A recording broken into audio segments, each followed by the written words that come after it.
आम आदमी पार्टी ने भी मान लिया है कि केजरीवाल तिहाड़ में लंबा रहेंगे। केजरीवाल के कविता सिसोदिया मोबाइल में इनके कौन सा राज छिपा है, यह आज इस पर बात होगी। दरअसल अरविंद केजरीवाल को अरेस्ट हुए 2 हफ्ते से ज्यादा हो गए। 1 हफ्ते से तो वो तिहाड़ जेल में बंद है। केजरीवाल के वकील हाथ पैर मार रहे हैं कि किसी तरह से केजरीवाल जेल से बाहर आ जाए, लेकिन केजरीवाल बाहर आएंगे कैसे, जबकि ऐसा लग रहा है कि उनकी पार्टी ही खुद मानकर बैठी है कि चुनाव तक केजरीवाल जेल से बाहर नहीं आने वाले। आम आदमी पार्टी ने आज अपना जो चुनावी कैंपेन लॉन्च किया, उसमें स्लोगन ही यही रखा है कि जेल का जवाब वोट से।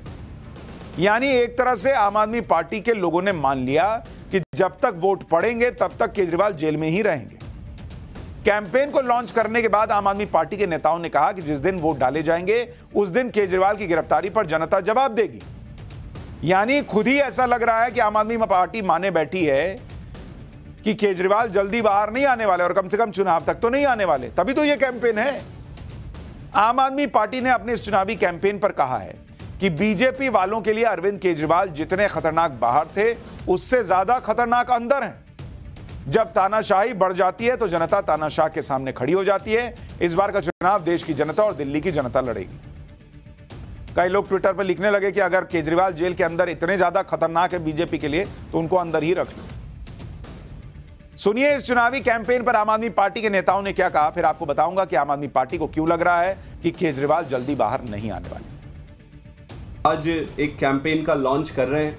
इस कैंपेन का नाम है जेल का जवाब वोट से।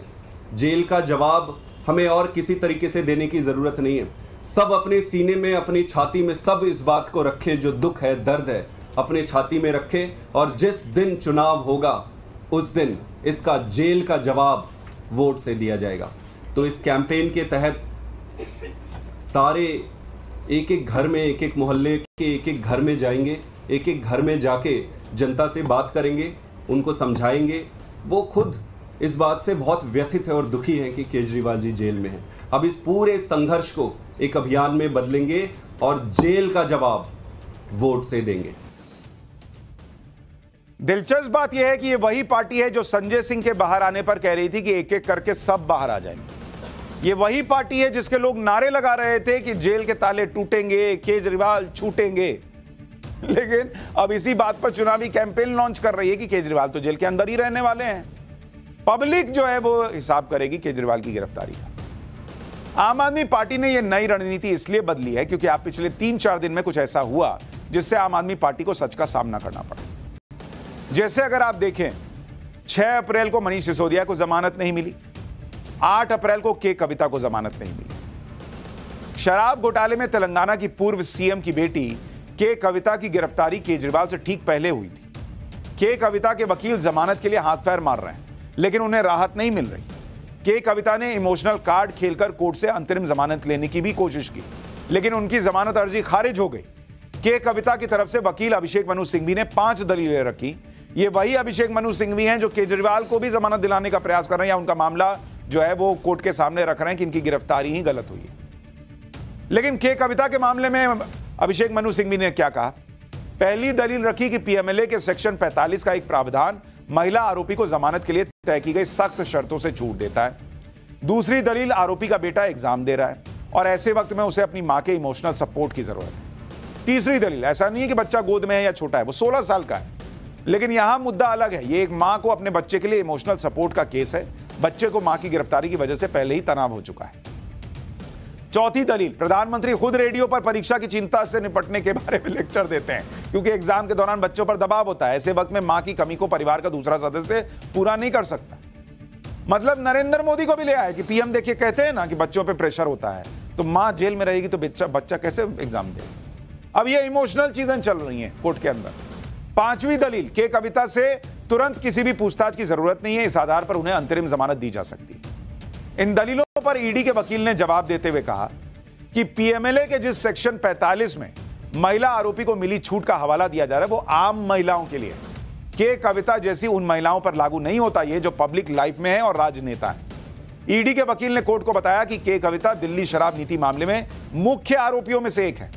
ईडी के वकील ने आगे कहा कि के कविता इस केस में रिश्वत देने वाले प्राइम मूवर्स में से एक हैं और वो इस मामले में लाभार्थी भी हैं। ईडी के वकील ने कहा कि ये सारी बातें सिर्फ स्टेटमेंट्स पर आधारित नहीं है, बल्कि इसे साबित करने के लिए डॉक्यूमेंट्स और व्हाट्सएप चैट मौजूद हैं और दोनों आपस में रिश्ता जुड़ता है उनका।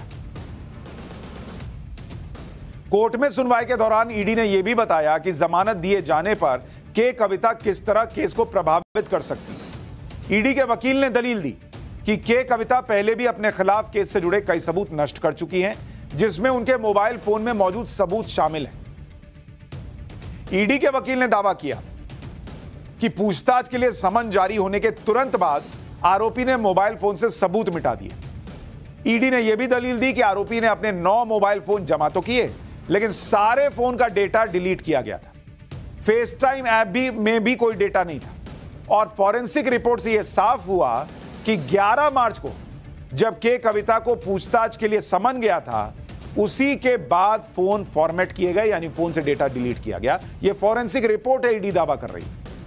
ईडी के वकील ने आगे बताया कि वो इस केस में महत्वपूर्ण सफलता हासिल करने की कगार पर है और ऐसे में के कविता को अंतरिम जमानत देने से जांच डिरेल हो सकती है, क्योंकि के कविता एक प्रभावशाली महिला है और गवाहों को प्रभावित कर सकती है और पहले भी गवाहों पर बयान बदलने का दबाव डालने की कोशिश कर चुकी हैं। इसके साथ ही ईडी के वकील ने कहा कि उनके बेटे के 12 में से 7 पेपर तो ऑलरेडी खत्म हो चुके। बेटा घर पे अकेला भी नहीं है, भाई है, पिताजी है, सब मौजूद हैं। 7 पेपर दे दिया, 5 और नहीं दे देगा मां के बिना।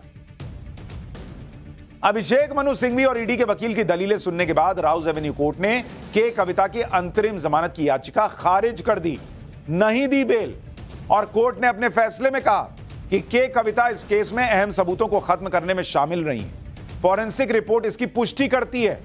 इसके साथ ही के कविता गवाहों को प्रभावित करने में शामिल रही हैं। अगर उन्हें अंतरिम जमानत दी जाती है तो आगे भी उनके द्वारा ऐसा करने की पूरी संभावना है। के कविता कोई कमजोर या लाचार महिला नहीं है, बल्कि एक अच्छी पढ़ी लिखी सक्षम महिला है। ऐसे में सिर्फ महिला होने के नाते वो पीएमएलए के सेक्शन 45 के तहत मिलने वाली छूट की हकदार नहीं हो सकती। जो फैक्ट्स कोर्ट के सामने रखे गए हैं उनके मुताबिक इस केस में के कविता की भूमिका प्रथम दृष्टया साबित हो रही है। यह कोर्ट कह रहा है कि प्राइमा फेसी के कविता की भूमिका साबित हो रही है।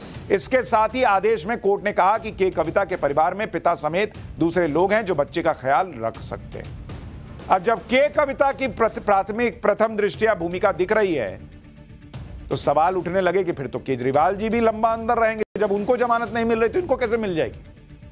जैसे के कविता के केस में मोबाइल फोन के सबूत नष्ट करने वाली बात सामने आई, वैसे ही बात शराब घोटाले के दूसरे आरोपियों के मामले में भी आ चुकी है। ईडी के मुताबिक शराब घोटाले में मई 2022 से अगस्त 2022 के बीच कुल 36 आरोपियों ने 170 मोबाइल फोन नष्ट किए। मनीष सिसोदिया के बारे में ईडी खुलासा कर चुकी है कि उन्होंने 43 सिम कार्ड बदले और 14 अलग अलग मोबाइल फोन का इस्तेमाल किया।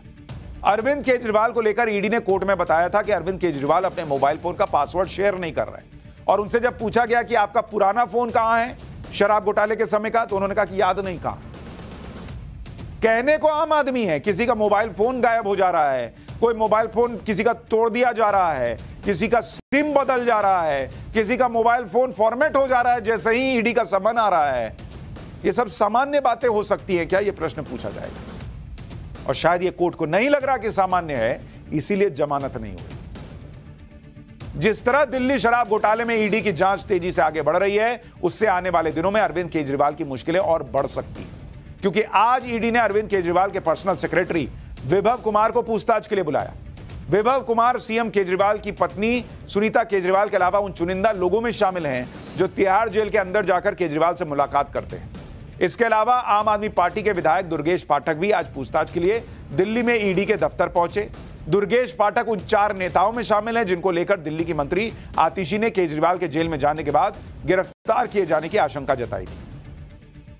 कल दिल्ली शराब घोटाले के केस में अरविंद केजरीवाल की जमानत पर दिल्ली हाईकोर्ट का फैसला भी आना है। कल पता चलेगा कि क्या केजरीवाल को आने वाले वक्त में भी तिहाड़ में ही रहना होगा या उन्हें जमानत मिलेगी।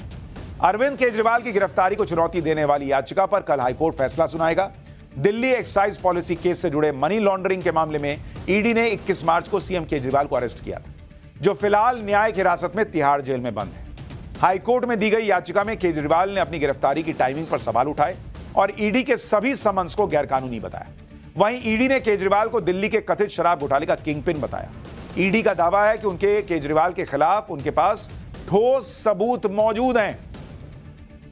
केजरीवाल पर कल जो भी फैसला है, लेकिन विपक्ष का एक सूत्रीय एजेंडा तो यही है कि जांच एजेंसियों पर सवाल उठा, चुनाव आयोग पर सवाल उठा। जैसे आज दिल्ली में चुनाव आयोग के दफ्तर के बाहर टीएमसी सांसदों ने प्रदर्शन कर दिया। इस दौरान हंगामा हुआ तो टीएमसी सांसदों को हिरासत में लिया गया। दिल्ली पुलिस टीएमसी सांसदों को दिल्ली के मंदिर मार्ग पुलिस स्टेशन ले गई। शाम को टीएमसी सांसदों का एक दल चुनाव आयोग के दफ्तर के बाहर पहुंच गया। ईडी, सीबीआई, एनआईए के खिलाफ के चीफ को बदलने की मांग करने लगा। टीएमसी सांसदों ने जांच एजेंसियों के दुरुपयोग का आरोप लगाया और चुनाव आयोग के दफ्तर के बाहर धरना प्रदर्शन किया। यानी हर कोई अपने हिसाब से चीजें कर रहा है, लेकिन बॉस एक चीज तो दिख रही है कि ईडी की जांच नहीं रुक रही और नरेंद्र मोदी ताल ठुक कर कह रहे हैं कि इस देश का जिन्होंने पैसा लूटा है उनसे पैसा निकलवाऊंगा और देश के काम में लगाऊंगा।